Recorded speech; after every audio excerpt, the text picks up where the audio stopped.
rasakan kasih-Mu,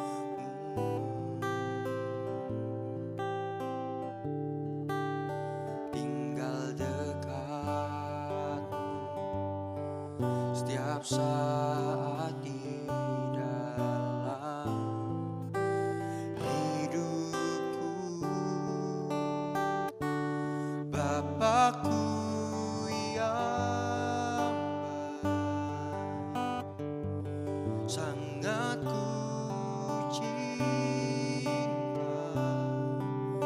Kasih-Mu padaku semakin nyata ku rasakan. Kaulah Bapakku yang baik, penuh karunia. Ku bersyukur selalu kepadamu, Bapa.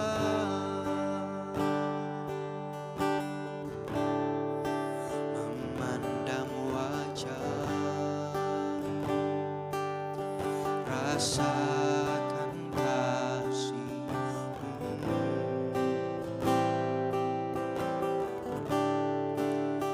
tinggal dekat setiap saat di dalam hidupku.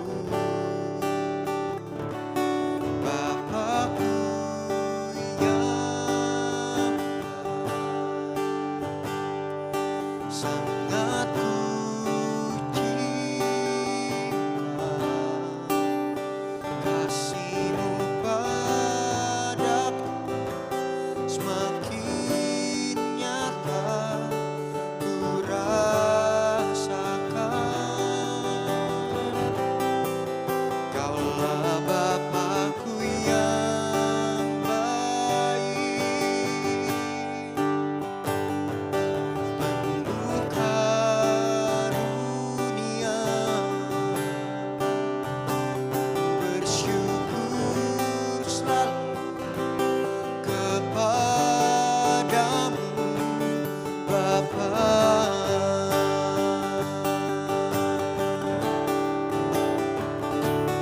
Bapakku yang baik, sangat ku cinta.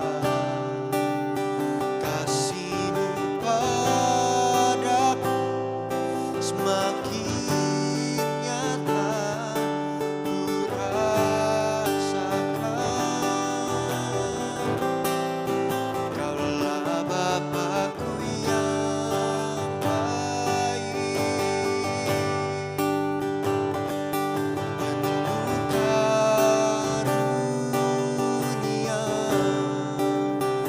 Ku bersyukur selalu kepadamu, Bapa.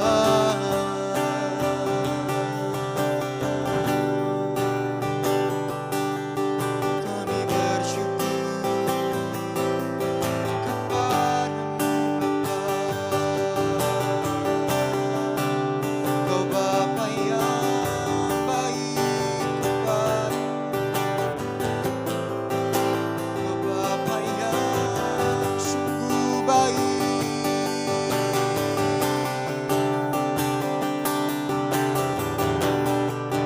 Kami rasakan kebaikan-Mu dalam hidupku. Tak henti-hentinya ku bersyukur, tak henti-hentinya ku memuji nama-Mu, Tuhan.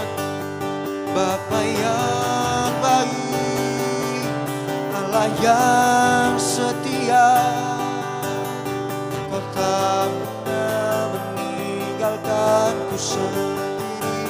Kau selalu besertaku, Tuhan. Oh,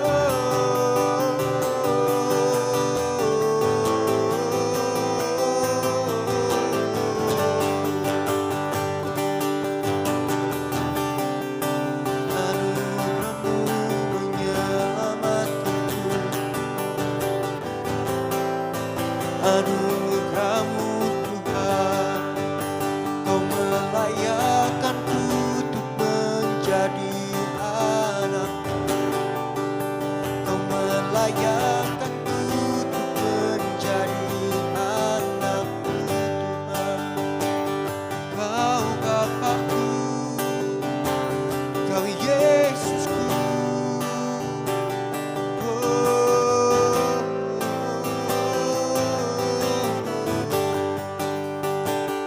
Ku bermazmur bagimu, ku memuji namamu, Bapa yang sangat baik, Bapa yang sungguh baik.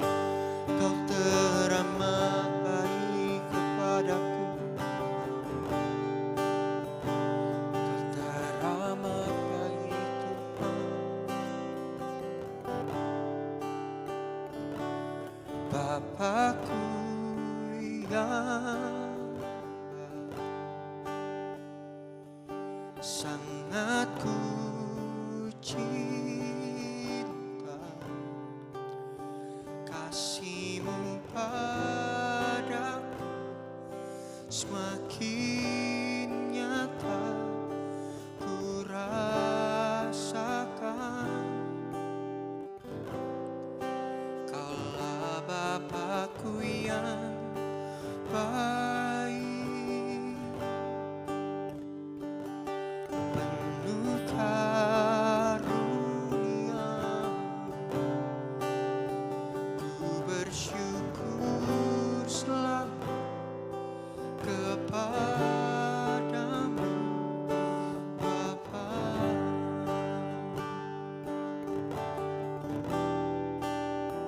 Ku bersyukur selalu kepadamu Bapa.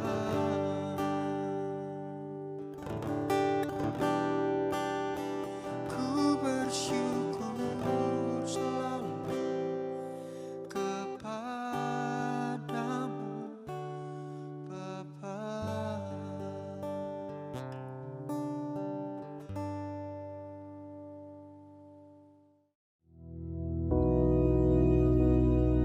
Bapa kami yang di surga, dikuduskanlah namamu, datanglah kerajaan-Mu, jadilah kehendak-Mu di bumi seperti di surga.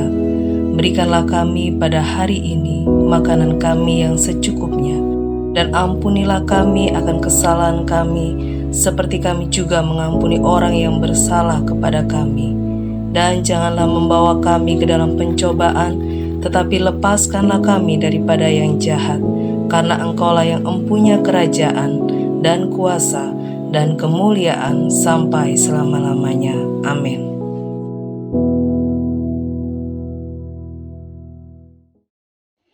Shalom Bapak Ibu yang terkasih dalam Tuhan. Sebelum kita mendengarkan firman Tuhan hari ini, baiklah kita berdoa terlebih dahulu. Bapa di sorga, berikanlah pencerahan bagi kami, dan biarlah Roh-Mu menuntun kami sementara kami mendengarkan firman Tuhan ini, dan biarlah singkapkan apa yang perlu Tuhan sampaikan pada hari ini bagi kami. Di dalam nama Yesus kami sudah berdoa dan mengucap syukur. Haleluya. Amin. Tanpa terasa kita sudah ada di penghujung tahun ini, dan tinggal beberapa minggu lagi kita akan memasuki perayaan Natal secara bersama-sama. Bahkan terhitung beberapa hari ke depan lagi kita sudah ada di sana. Dan semua orang mulai ada di dalam euforia Natal ini. Bahkan hiruk pikuk Natal sudah mulai terasa saat ini.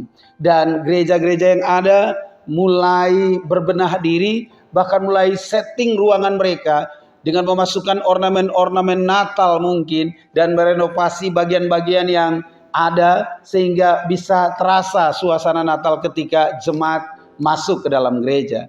Bahkan jemaat pun demikian, mereka sudah setting ruangan mereka di rumah mereka masing-masing supaya terlihat ada ornamen Natal di dalamnya, sehingga ketika orang datang dan berkunjung ke rumahnya, mereka bisa merasakan suasana yang lain.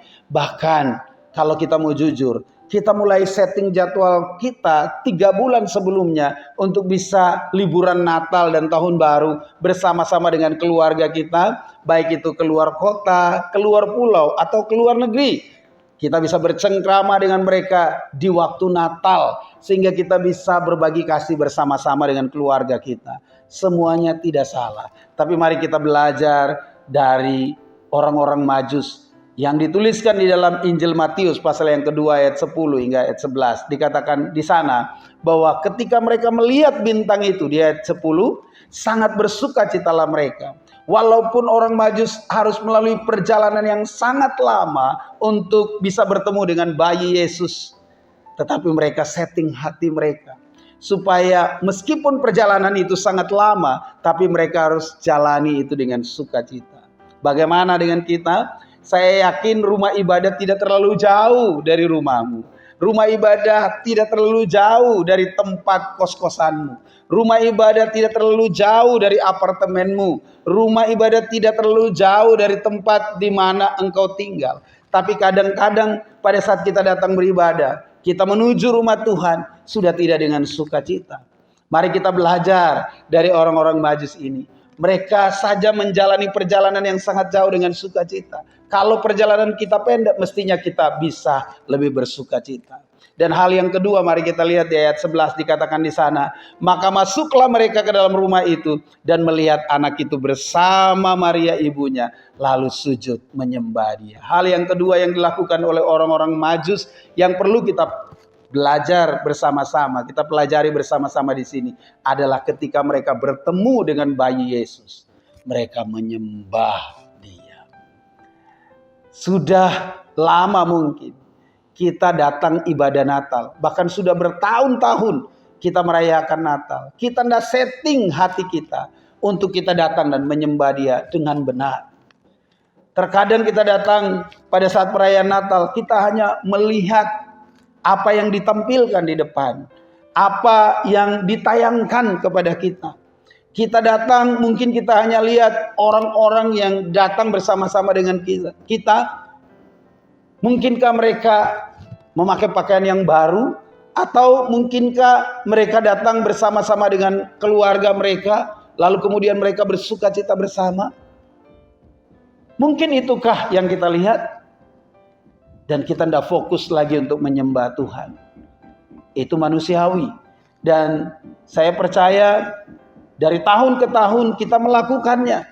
Kita kurang menyeting hati kita untuk datang pada saat ibadah Natal, menyembah Tuhan sungguh-sungguh.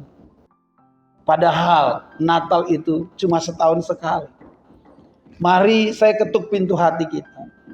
Mari kita setting sekarang, mumpung masih bulan November. Mari kita setting hati kita, sehingga pada saat acara Natal yang sudah ditetapkan oleh gereja di tanggal yang sudah ditetapkan itu, kita bisa setting hati kita bersama dengan keluarga kita, ibu, bapak, dan anak-anak. Kita mulai setting hati kita untuk bisa Natal bersama-sama. Bukan hanya setting ruangan kita, bukan setting keuangan kita untuk kita liburan bersama-sama saja.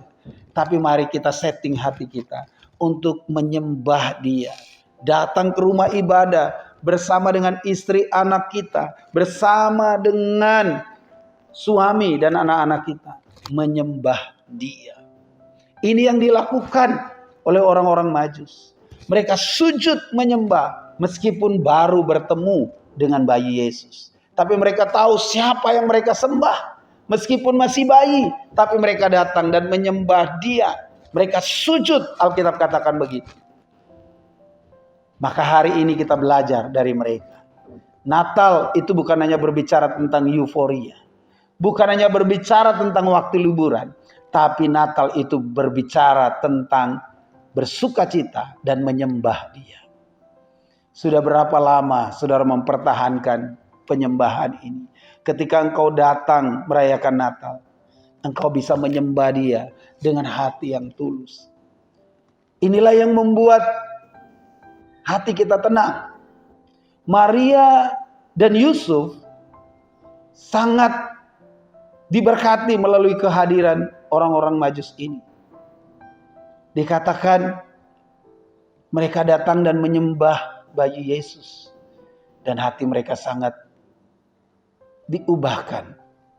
Sangat bersukacita ketika mereka melihat apa yang dilakukan oleh orang-orang Majus. Bagaimana dengan kita? Mari setting hati kita di perayaan hari ini.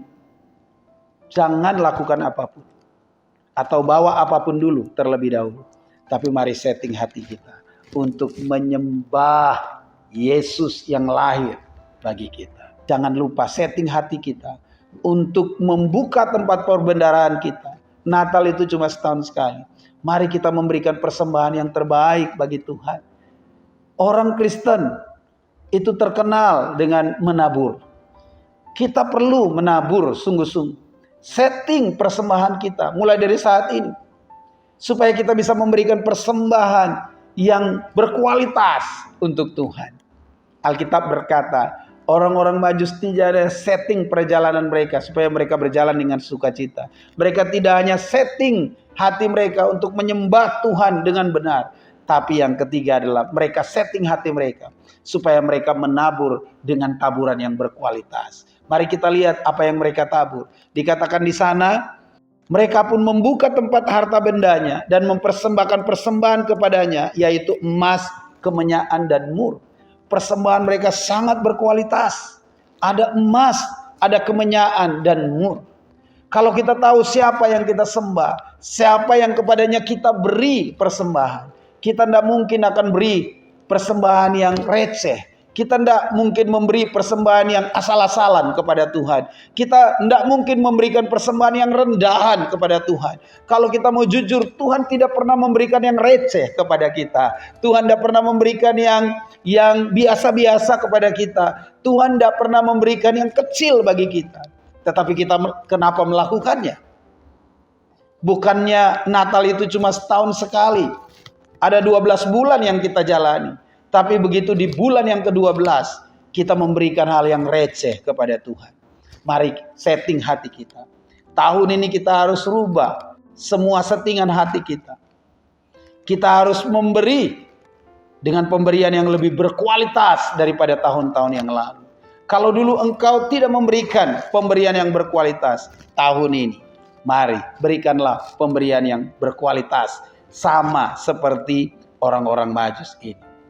Dan biarlah pada hari ini kita bisa setting hati kita. Yang pertama, jalani semua perjalanan hidupmu. Ketika engkau bertemu dengan Tuhan, jauh atau dekat, jalani dengan sukacita. Yang kedua, mari rayakan hari Natal ini dengan menyembah Dia. Itu yang terpenting di dalam kehidupan kita. Persiapan untuk menyembah Dia. Setting hatimu dari rumah, itu yang paling penting. Dan ketika engkau bertemu dengan Dia, Tuhan akan kagum untuk melihat penyembahan.